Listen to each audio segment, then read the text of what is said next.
The Stanley Cup Final gets underway this weekend between the Florida Panthers and the Vegas Golden Knights. We have a full preview, plus Erica Ayala joins us for a women's hockey spotlight, and we discuss the favorites to win the Conn Smythe. All that and more on today's Locked On NHL podcast. You're Locked On NHL, your daily podcast on the National Hockey League. Part of the Locked On Podcast Network, your team every day.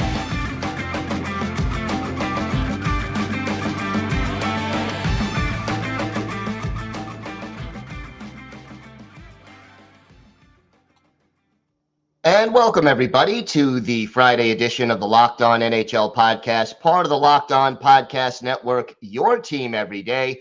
Want to thank everyone for making Locked On NHL your first listen every day. Don't forget to subscribe to get new episodes as soon as they drop on YouTube and wherever you get your podcasts. And we are now also available on SiriusXM on the SXM app. Just search for Locked On NHL. Today's episode is brought to you by Game Time. Download the Game Time app, create an account, and use code LOCKEDONNHL for $20 off your first purchase. Rachel, happy Friday to you. Happy Friday. I know we're talking about the Stanley Cup Final on today's show, but I am still glowing about last night's Memorial Cup game. Tons of fun in this tournament, and they went to a tiebreaker game between Peterborough and Kamloops, and the tiebreaker game went to overtime.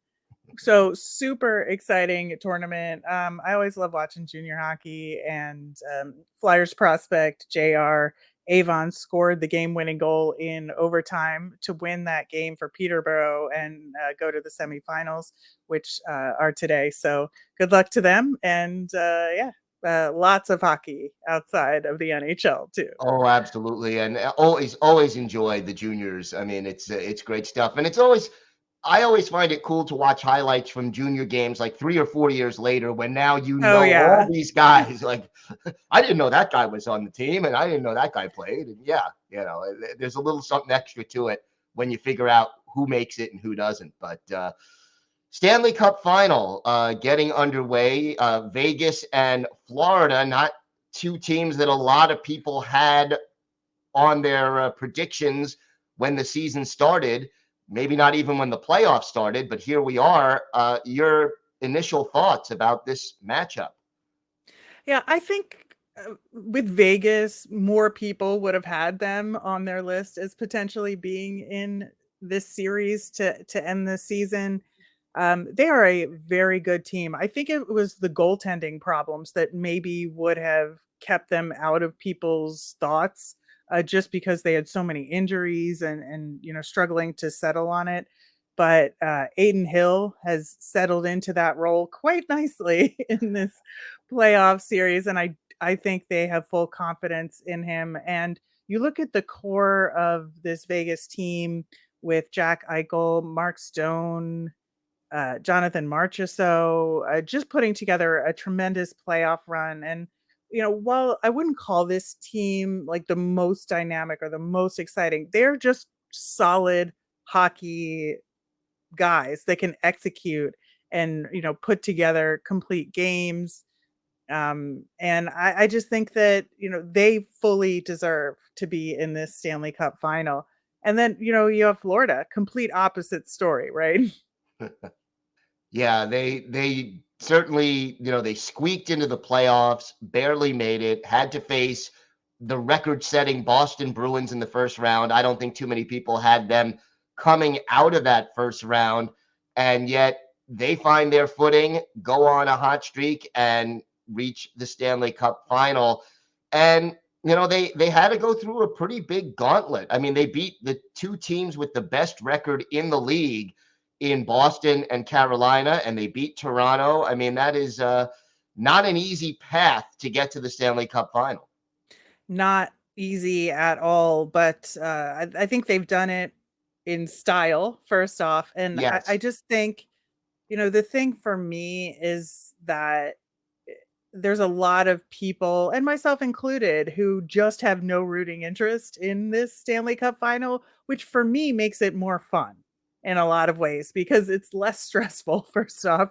And second of all, I can just enjoy the hockey, and whoever wins is going to be great no matter what. And I love that kind of Stanley Cup final, sort of as a neutral observer going into it. And there's just so many opportunities for both teams here to potentially step up and be the game changer in this series. And I'm just very excited to watch it. Yeah, it should be a very interesting series. And, I look at this statistically over the course of the season. Florida has the better offense. Vegas is better defensively. One big difference between these two teams, though, and I'm wondering how this plays out in the final. Vegas was the least penalized team in the National Hockey League. Florida was next to last. They had the second highest number of penalty minutes in the National Hockey League. How important does that make the penalty kill for Florida and the power play for Vegas in this series?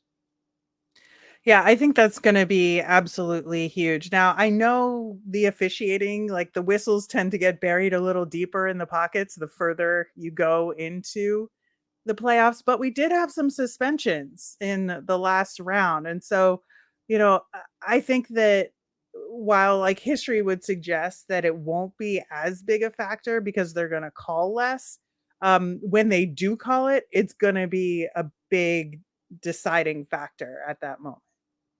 Yeah, and we have to see whether or not Florida can stay out of the penalty box very often because that if you're always killing penalties, that disrupts your lineup, it disrupts the rhythm of the players, the ice time, and it just changes the mindset and the momentum of a hockey game.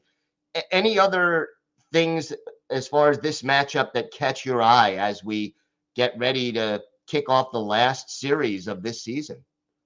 Yeah, I think, the defense is going to be a huge part of it as well. I mean, obviously, with these two goaltenders on a hot streak, you always have that backstop behind you. But I think that, one of the issues that the Panthers had over the season was defensive problems. And so, against a team with a larger core of players that can score.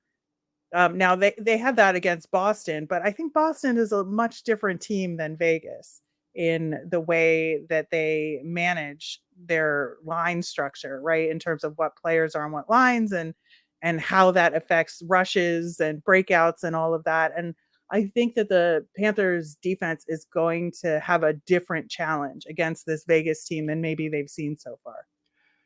You're saying that Boston is more top heavy in their lines? Like what is that the aspect you're going for? It's the type of players, right? Because Hmm. the Vegas core is a much different kind of core than Boston has. Like, I think Boston is a little bit more physical, where Vegas is a little bit more finesse. And so when you're trying to defend against those rushes, it's going to be a little bit different for them.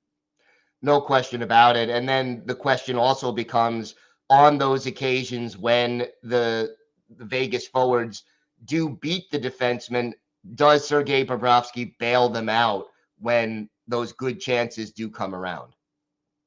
I mean, it certainly feels like he will based on how he's played. That, I might have in the past expected him to falter at some point here, but he just has not done that. And I think we could say the same about Adin Hill. Nobody expected him to be here as a goalie, and yet the pressure doesn't seem to Right. be getting to him at all. Right. And I think it's interesting because it's two different kinds of pressure, right? Where Bobrovsky has a history of maybe faltering in the past, and it's like, can he overcome that? But with Adin Hill, there is no history essentially to go back on as far as this kind of pressure at the NHL level. Of course, he's had, a career in other circumstances, but I think this is a completely different scenario. And so it's more of a blank slate for him to just go into this Stanley Cup final and do what he does. So, do you have a prediction for this Stanley Cup final? I'm going to say Vegas in 6. It's a good choice. I was going to say Vegas in 7, so we're sort of on the same page. I think it'll be a very entertaining series. I think so as well. All right, we have got more to get to on today's show. Next up, we have our women's hockey spotlight. Erica Ayala will join us for that. And of course, a little later, we'll talk about who will win the Conn Smythe. But first, Rachel, why don't you tell us about Game Time? Buying tickets to your favorite events should not be stressful. Game Time is the fast and easy way to buy tickets for all the sports, music, comedy, and theater near you. They've got killer deals on last-minute tickets, and with their best price guarantee, you can stop stressing over the tickets and start getting hyped for the fun you'll have. My favorite part of the Game Time app is it's great for getting notified about last-minute tickets and flash deals. Me living in the New York area, there's tons of events, and it's good to have Game Time narrow it down for me to what they know I will like best. The Game Time guarantee means you'll always get the best price. If you find tickets in the same section and row for less, Game Time will credit you 110% of the difference. Also, the tickets are sent directly to your phone, so you never have to dig through your email. Snag the tickets without stress with Game Time. Download the app, create an account, and use the code LOCKEDONNHL for $20 off your first purchase. Terms apply. Again, create a Game Time account and redeem the code LOCKEDONNHL for $20 off. Download Game Time today. Last minute tickets, lowest price guaranteed. And it is time now for our bi-weekly women's hockey spotlight, which means we welcome in Erica Ayala. And Erica, always great to have you here. Thank you so much, Gil and Rachel. Good to see you. So, big news, Player of the Year. Your thoughts on the award and the voting?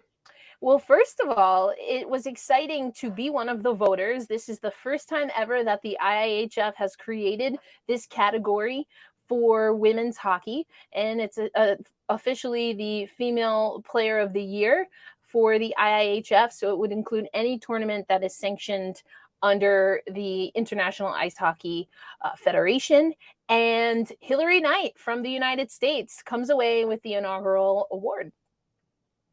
And did that surprise you? Did you expect it? What are your thoughts? So yes, the answer is yes, Gil. Yes, and yes. So Hilary Knight, in the last handful of IIHF tournaments, has been able to catch up with some of the greats in the sport, and she herself was fantastic for the United States, especially later in the tournament, in the knockout tournaments, in the most recent IIHF. And a lot of the storylines around Hilary Knight going into the most recent Women's World Championships was that Hilary Knight was breaking all of these records for the United States and in World's play. That being said, for her to get 40.9% of the vote, and another person who also was on a trajectory of history and has been a very impactful player for their particular team, that being Marie-Philippe Poulin, only got 2.3% of the vote. That is very surprising. And that's a little bit, it's almost the sub story in my opinion, because I do think that there were names on this list that had a more compelling argument to be made to win the award, since the award is happening for the first time this year. And it feels as though maybe the name recognition and the entire collection and breadth of work for Hilary Knight impacted the voting here, because Hilary Knight received 4.9% of the vote. The second highest vote getter didn't even crack 20% of the vote, and that was Caroline Harvey. Yeah, and I was really happy to see Caroline Harvey this high. I think she had a tremendous Worlds and really just put her mark on that tournament. So very happy for her that she got this level of recognition. But really with Hilary Knight, I mean, again, she had a phenomenal year and a really great tournament. First woman to reach 100 career points in the tournament. And she's now tied for the most medals in women's Worlds and most wins. But that's also, with a player like Hilary Knight, is just going to come from being there and playing for that long, right? Right. Yeah. And you know, I think again, and we've said this, I feel like we've said this before in the Women's Hockey Spotlight, and we definitely said it in our little green room, but I think Hilary Knight is playing some of the best hockey I've seen her play at this international stage. Like, she had a hat trick in the gold medal game, including the game-winning goal. The United States was able to really just pull away from Canada. She, led with 9 goals. But that being said, Caroline Harvey had, as a defender, led in scoring with 14 points overall. Then you also have Emma Soderberg, who I know we have talked about a lot, and we hope to have her on the show, or at least a little snippet of that soon. But I thought she had a great performance. Now, that was one of my personal top 2, just to give a little insight. As voters, we could only give one name. So, that the one name that you submitted was the name that would be your tally. So, a player that I had up there was Soderberg, but I had an inkling. Unfortunately, I think hockey is a sport at all levels where you really have to be not only an outstanding performing goalie, but likely also a winning goalie to take an award like this. So I don't think Soderberg was likely to win the award, but Nella Luposanova, for me, had the best year in IIHF play. And what put her over the edge for me is that she dominated in the U18 tournament and still was able to keep up pace with women that are I'm not even joking, 20 years plus her senior. And I thought that an MVP of the U18 tournament at age 14 and led in scoring in the U18 tournament with 12 overall points, and then also able to do that in the senior tournament and play at that level and impress at the senior level. To me, that's why I voted the way that I did. I thought that she would probably be a top 3 vote getter, and she was right behind Caroline Harvey. But, I think there were a lot of exciting young talents that could have taken this award. Do you think there needs to be a change in the way the votes are tallied? Like you said, you can only submit one name, first place. Would you like to see a first, second, third kind of a vote situation, or what suggestions do you have to sort of make the vote more representative? Yeah, it's really interesting. We didn't have a lot of information. I still everything got announced today.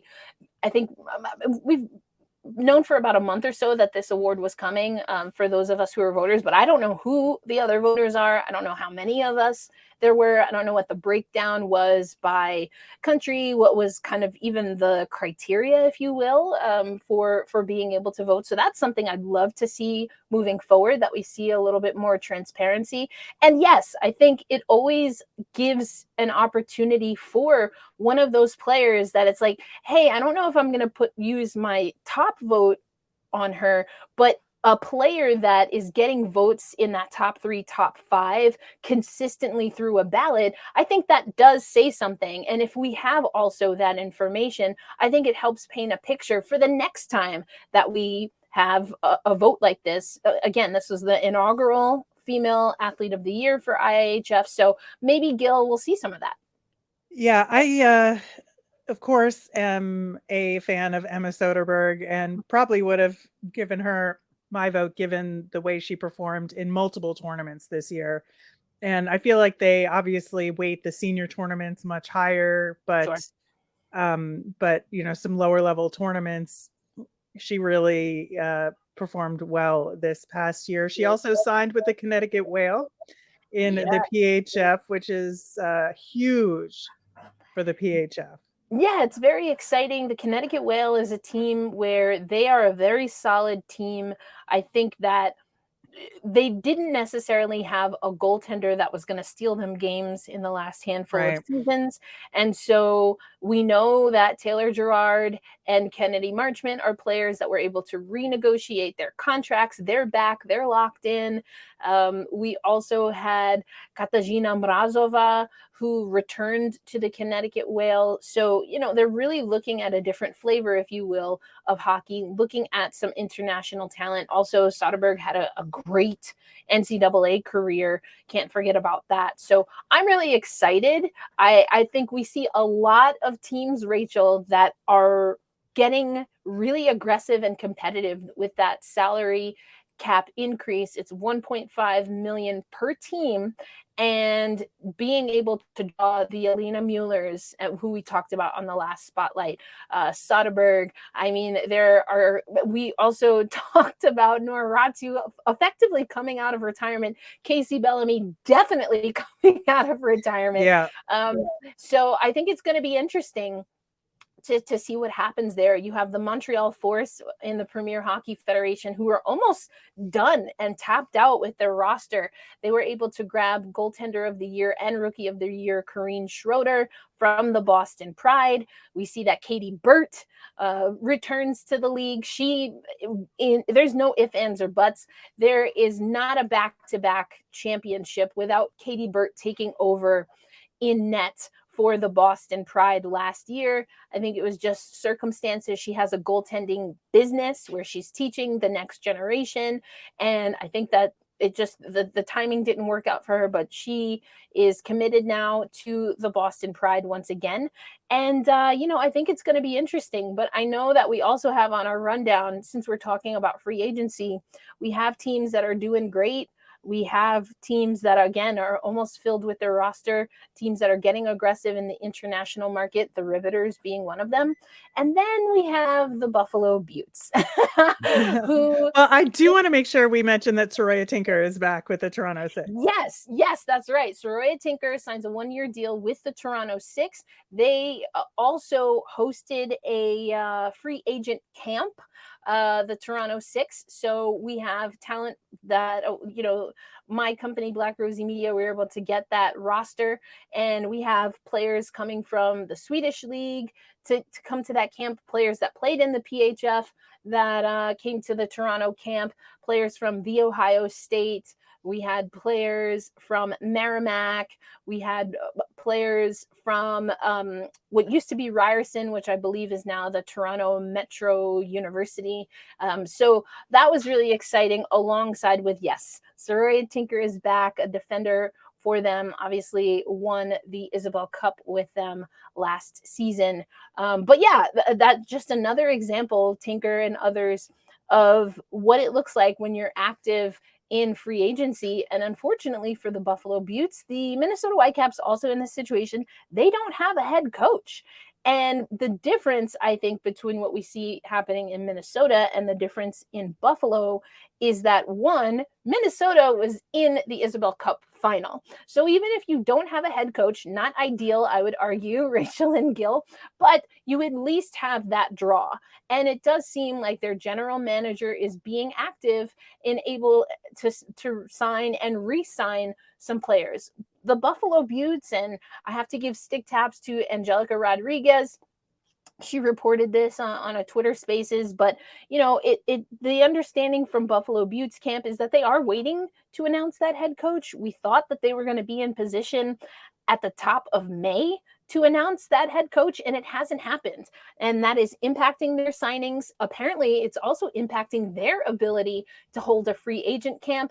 And as we see such high talent, including players that were nominated for the first ever IIHF Female Player of the Year, go off the board and sign with their competitors, it makes you wonder, what kind of Buffalo Beauts team are we going to see come November?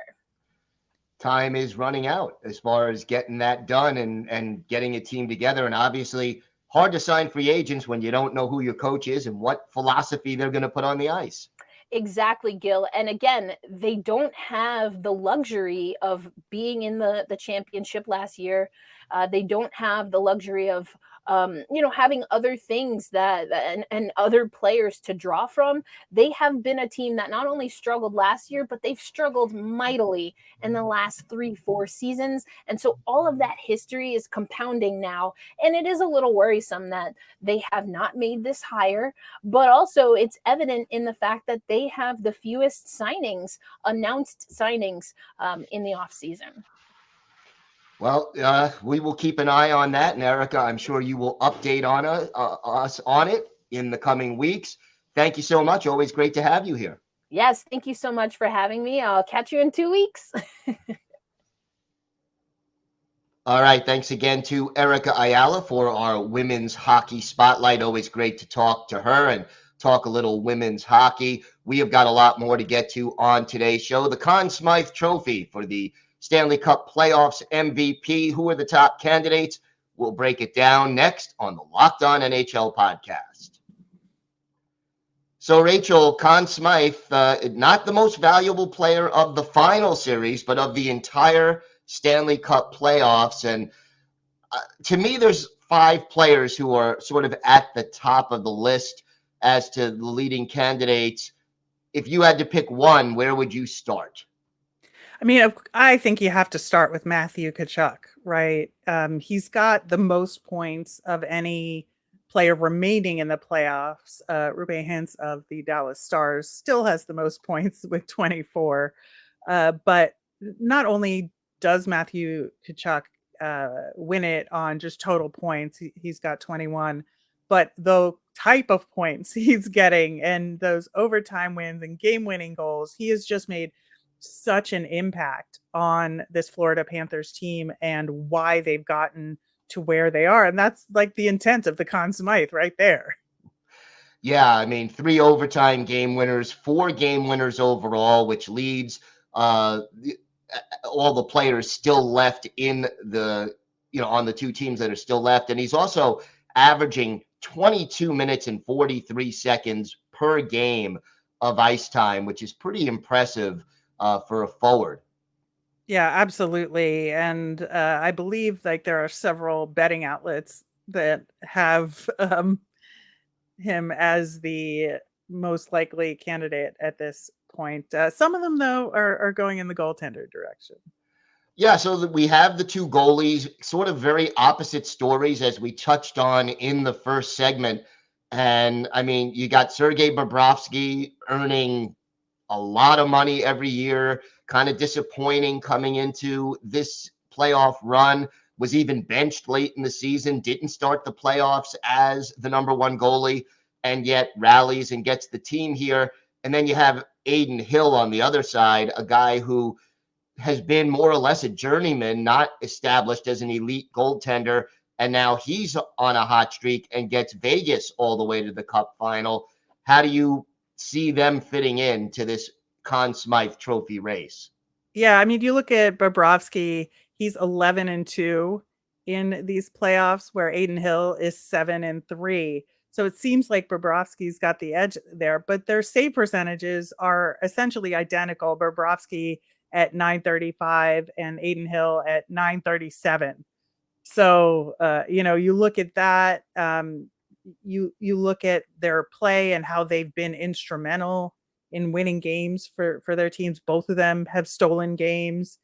And to me, I think, and this is based on what I think voters for this award would do, it's Bobrovsky. Like, if you're picking a goalie here, as of what we know now, it's absolutely Bobrovsky.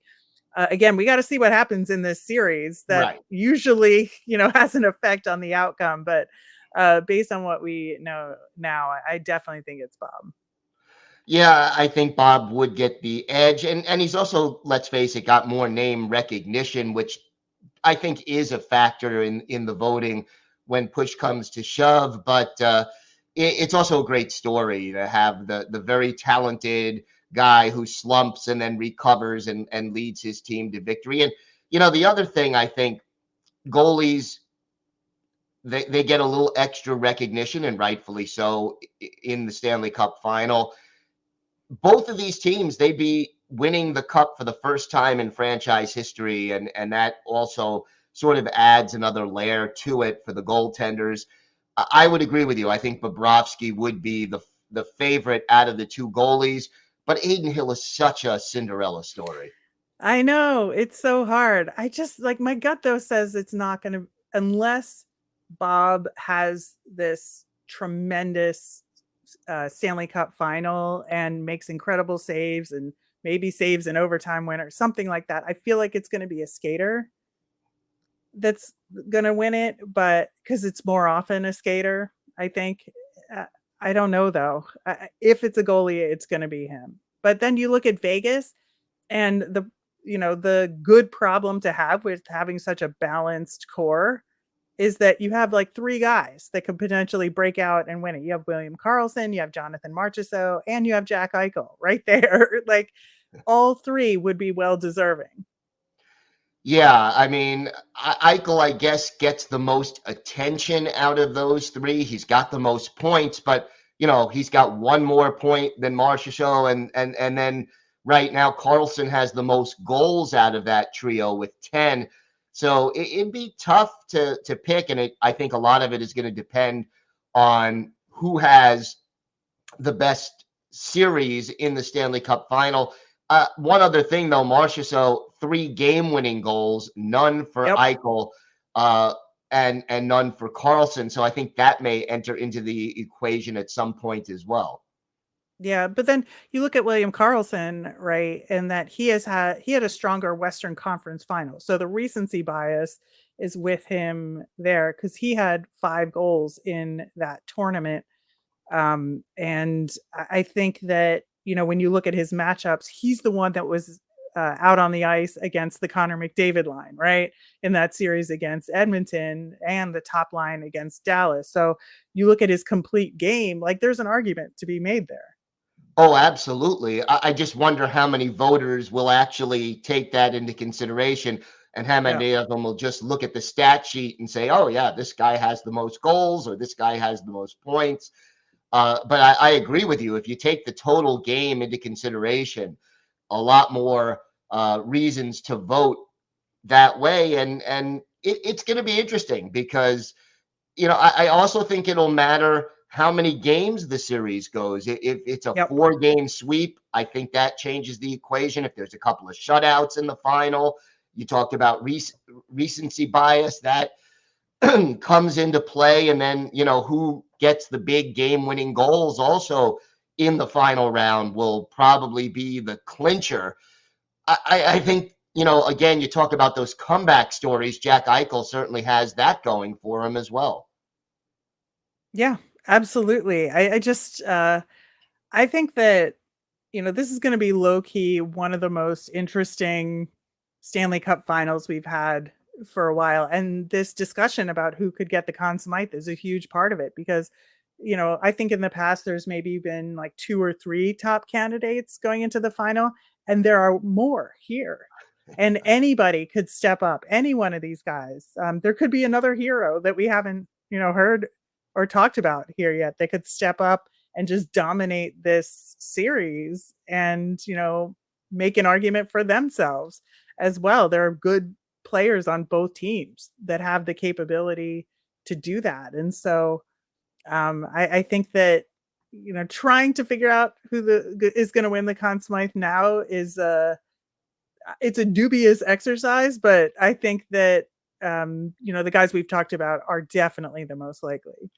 Yeah, they are, excuse me, they are the favorites, but it'll be interesting. And you look, there will be, legendary plays and goals most likely coming up, and that is also going to go a long way toward determining who wins the Conn Smythe Trophy. Should be an interesting race and a great series coming up ahead.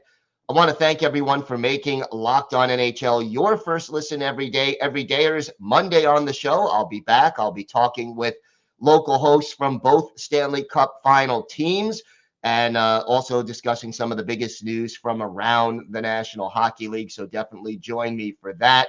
Want to thank Erica Ayala for our bi-weekly Women's Hockey Spotlight. Rachel, have a great weekend. Everybody have a great weekend out there, and thanks for listening to the Locked On NHL podcast.